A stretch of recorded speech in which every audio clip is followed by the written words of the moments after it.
မြင်နိုင်အောင်မလားမင်းရဲ့ပြုံးလေးပြန်ဆုံနိုင်အောင်မလားမင်းရဲ့ကို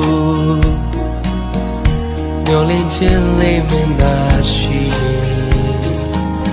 ရောက်တဲ့ရဲ့ဖြစ်တဲ့ဘဝမှာပြောတန်စင်တွေတိတ်ဆိတ်တဲ့ညများနဲ့ကာယပြတ်တဲ့နေ့တွေဆိုရမေရဲ့စိတ်ထဲရှိရဲ့ကိုထွန်းငယ်လေးနေကလို့ပြောနိုင်သမျှတော့မြောင်းနော်ဆိုနိုင်သေးတော့ဝေးကလာမယ်